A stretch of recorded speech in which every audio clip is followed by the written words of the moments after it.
So I got a good question from someone who's finishing the Life Challenge, and it kind of spurred my idea just to shoot a video for everybody and kind of address some things that were in the Life Challenge, and maybe everybody can find this helpful. Um, the question is what happens when we finish the Life Challenge? Are we going to have any kind of seminar or discussion about how to move forward? And my sarcastic answer was to be just keep doing it, right? Keep moving forward with those habits. But I wanted to give you guys something a little bit more concrete. So I've set up kind of a discussion between what are systems versus what are goals, and what are strategies versus what are tactics. And what I'd like for you guys to do is try and come up with systems to put in place to build on what you learned from the Life Challenge. So what I've written down are some examples of systems versus goals that I have, things that I've tweaked over the years, and these are literally things that I've done, so hopefully it'll be a good example for you guys. So for the Think Well category, my old goal was just to meditate every day, right?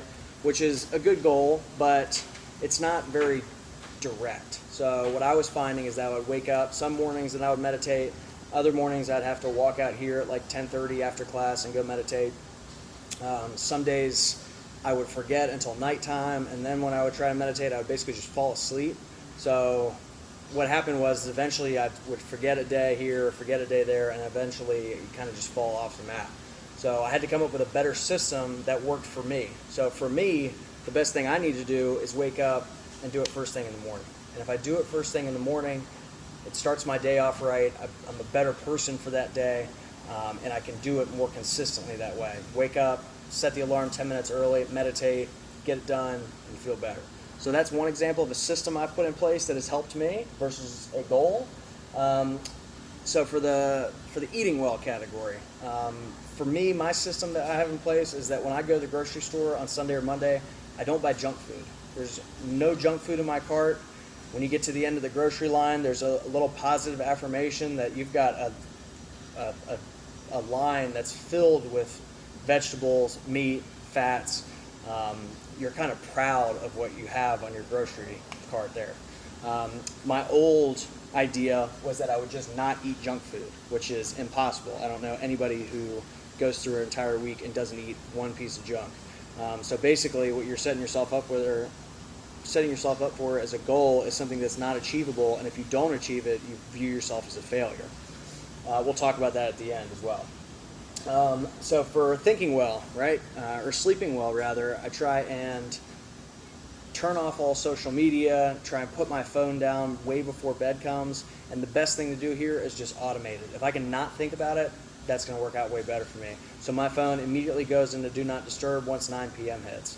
I don't think about it. Oftentimes I'll get text messages from people at 9:30 and they won't come through on my phone, and I don't even know the better. I don't find out until tomorrow morning.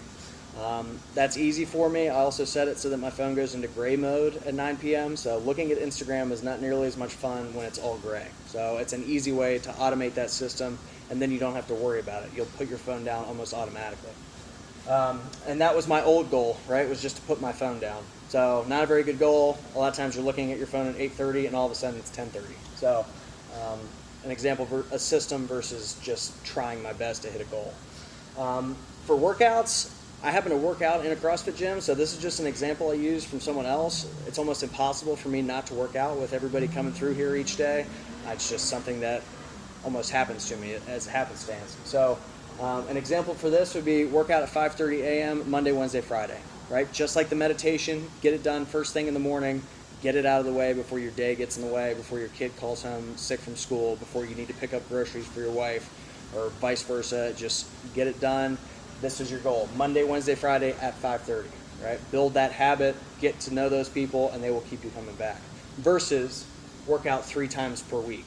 Now you're playing with some kind of weird, maybe I'll do it in the morning, oh, I missed it in the morning, now I'll do it in the afternoon, oh, and now all the grocery list gets bigger and bigger, and you're not able to make it. The beauty of this is that failure, when you're setting yourself goals, is a failure of you, right? When you're setting yourself up with systems, your failure is not of you, it's a failure of your system. So maybe you're setting up your system incorrectly, maybe you need to tweak it a little bit. And then the last thing is just habits are these compound interests, right? It's that 1% change over a long period of time, kind of like saving 1% of your income. over time that's going to build and build and build, and that is our overarching goal, right? And another example of this would be setting a goal like I want to lose 20 pounds in 3 months. If you lose 15 of those pounds, you view yourself as a failure. Even though 15 pounds of weight loss is great, right? Maybe you didn't hit 20 in that 3 months. Maybe you need to tweak your system a little bit.